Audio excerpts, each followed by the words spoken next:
নজর রাখবো কসবার দিকে। আমরা গতকাল কসবার খবর দেখিয়েছিলাম যে সেখানে দুটো বহুতল, সেই বহুতলের মাঝে দুটি সেপটিক ট্যাঙ্ক, আর সেপটিক ট্যাঙ্কের নোংরা জল রাস্তায় এসে পড়ছে, যে কারণে নাজেহাল হচ্ছিলেন সেখানকার স্থানীয়রা। তবে আমরা যখন সে খবর দেখালাম, আমাদের খবর দেখানোর পরে কিন্তু তৎপরতা, পরিষ্কার করা হলো এলাকা, পরিষ্কার করলেন বহুতলের বাসিন্দারাই। যে ছবি আপনারা দেখতে পাচ্ছেন, গতকাল যখন আমরা কসবার খবর দেখালাম সেখানে রীতিমতো দুটো সেপটিক ট্যাঙ্কের জল রাস্তায় এসে পড়ছে, নাজেহাল হচ্ছিলেন সেখানকার স্থানীয় বাসিন্দারা। এবং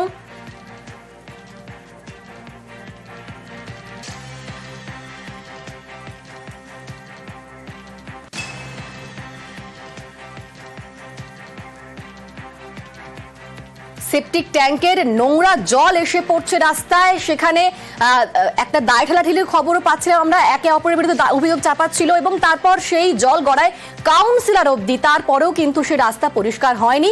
অথচ আমরা যখন খবর দেখালাম তারপরে একেবারে রাস্তা পরিষ্কার হয়ে গেল। আমাদের সঙ্গে সরাসরি রয়েছেন প্রতিনিধি সুদীপ্ত। শুধু আমরা দেখেছিলাম গতকালকেই যে এই যে অভিযোগ উঠছিল, সেখানে পাল্টা অভিযোগ উঠছিল, একে অপরের বিরুদ্ধে দায় চাপাচ্ছিল এবং সেই জল কাউন্সিলর পর্যন্ত গড়িয়েছিল, কাউন্সিলর বিরুদ্ধে অভিযোগ উঠেছিল, কিন্তু ততদিন পর্যন্ত কোনো কাজ হয়নি। যখন আমরা খবর দেখালাম তারপরেই সেখানে রাস্তা পরিষ্কার হয়ে গেল।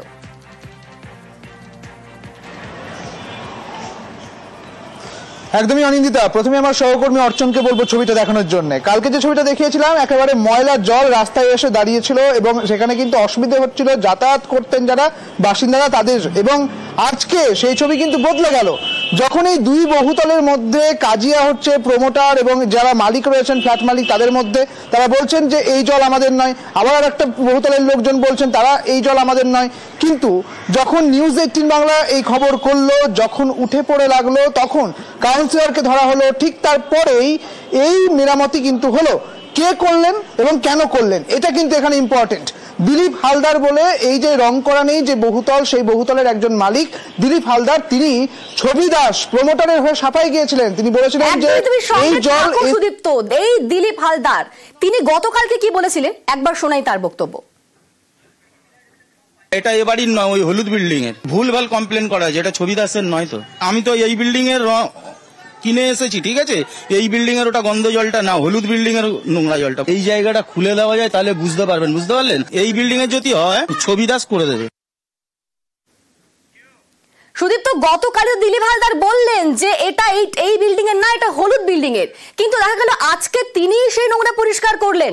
কেন পরিষ্কার করলেন?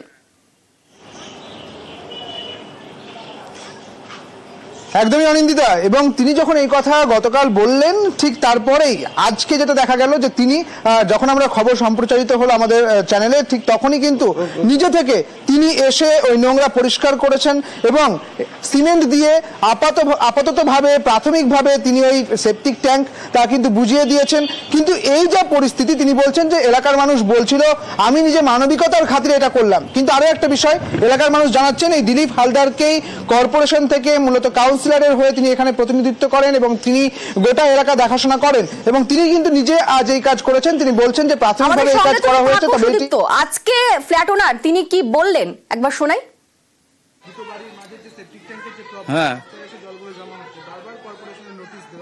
না, এটা এ বাড়ির নয়, ওই হলুদ বিল্ডিং এর ভুলভাল কমপ্লেন করা আছে, এটা ছবি দাসের নয়। তো আমি তো এই বিল্ডিং এর কিনে এসেছি, ঠিক আছে, এই বিল্ডিং এর ওটা গন্ধ জলটা না, হলুদ বিল্ডিং এর নোংরা জলটা। এই জায়গাটা খুলে দেওয়া যায় তাহলে বুঝতে পারবেন, বুঝতে পারলেন? এই বিল্ডিং এর যদি হয় ছবি দাস করে দেবে।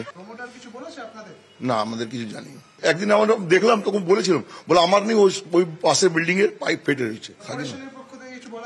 না, আমাদের পার্সোনালি কিছু বলা হয়নি। তো আমি তো এই বিল্ডিং এ থাকি না, আমি রাস্তার উপরে ওই বিল্ডিং এ থাকি, 57-এই থাকি, আমি অন্য ফ্ল্যাটে থাকি সামনের দিকে।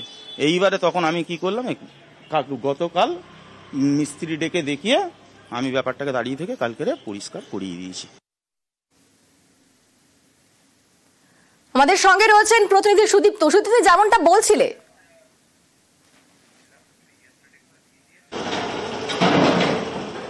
একদমই অনিন্দিতা, যদি এই মানবিকতার কথা তিনি যেটা বলছেন, এই মানবিকতা যদি আগে দেখাতেন তাহলে পরে কেঁচো খুঁড়তে কামান ডাকতে হতো না, ঠিক একইভাবে কর্পোরেশনকে যেতে হতো না, কর্পোরেশনের দুবার নোটিশ দিতে হতো না, 6 মাস আগে যে নোটিশ দেওয়া হয়েছে সেই নোটিশ তাকে দিতে হতো না, আগেই এই কাজ করা যেত।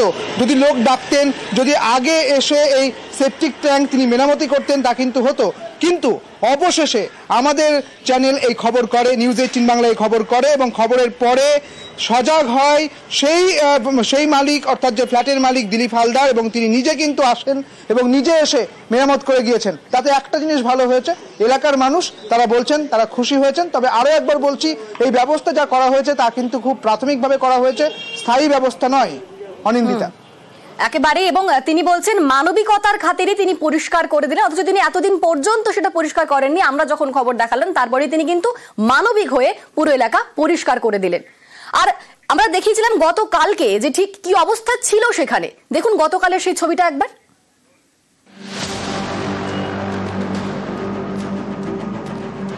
রাস্তায় গড়িয়ে আসছে জল, সেপটিক ট্যাঙ্কের নোংরা জল, এর দুর্গন্ধে টেকা দেয়।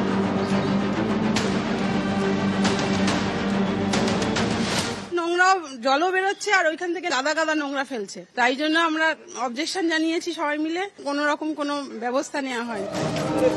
দক্ষিণ কলকাতার কসবায় ডক্টর GS বোস রোড, এখানে পাশাপাশি দুটি আবাসন, মাঝখানে দুটি আবাসনের সেপটিক ট্যাঙ্ক, এখান থেকে নোংরা জল বেরিয়ে রাস্তায়। দুটো বিল্ডিং শাখা আছে, এখন কি করে বলবো, মাটি না খুললে বোঝা যাচ্ছে না এই বিল্ডিং দিয়ে পড়ছে না আমাদের বিল্ডিং দিয়ে পড়ছে। কেউ মাটি খুঁড়েছিল, কর্পোরেশন জানিয়েছিল? হ্যাঁ, না মাটি খুঁড়েছিল ওরা। সেপটিক ট্যাঙ্ক নিয়ে দুই বহুতলের প্রমোটার একে অপরের দিকে আঙুল তুলছেন। বিল্ডিং থেকে পুরো নোংরা ফেলে কতবার ওরা ঝামেলা হয়েছে, এখানে লোক থাকতে চাচ্ছে না।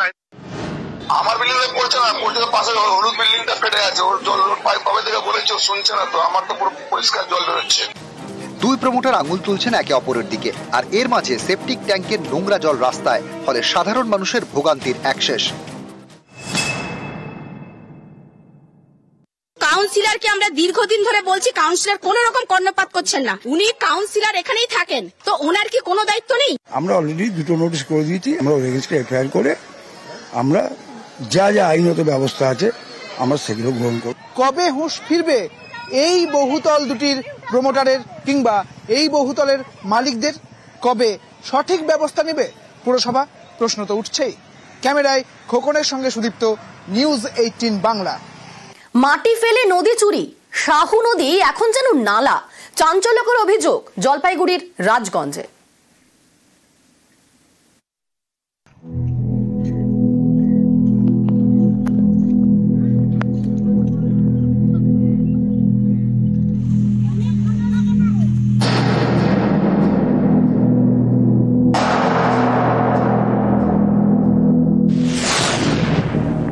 জলে পড়ে রয়েছে বোতল, বস্তা, পলিব্যাগ, আরো কত আবর্জনা। এটা কোনো আতিপাতি নালা নয়, এটা নদী। জলপাইগুড়ির রাজগঞ্জে শাহু নদী, এই নদী একটু একটু করে দখল হয়ে যাচ্ছে। শিলিগুড়ির অবৈধ লোক এসে পুরা দখল করে নিচ্ছে। হ্যাঁ, পুরাটাই দখল হয়ে গেছে। স্থানীয়দের অভিযোগ, বছর 10 ধরে শাহু নদী দখল করা হচ্ছে, মাটি ফেলে চুরি করা হচ্ছে নদী, নদীর পাড়ে বেড়া দিয়ে চাষ করা হচ্ছে, তারপর সেই জমি বিক্রি করে দেওয়া হচ্ছে। শিলিগুড়ির অবৈধ লোক এসে পুরা দখল করে নিচ্ছে। হ্যাঁ, পুরাটাই দখল হয়ে গেছে। প্রশাসন জানে যে প্রশাসন আসে দেখে চলে যাচ্ছে, কিছু বলে না। বিশাল বড় একটা নদী ছিল, নাম করা শাহু নদী, এখন তো নালায় পরিবর্তন হচ্ছে। দেখা করছে এই যে শিলিগুড়ির দালাল, জমি মাফিয়া, জমি দখল হচ্ছে, বিক্রি হচ্ছে আস্তে আস্তে।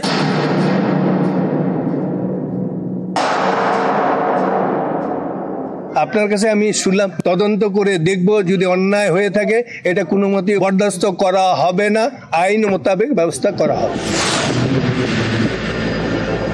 জলপাইগুড়ি থেকে শান্তনু কর, নিউজ 18 বাংলা।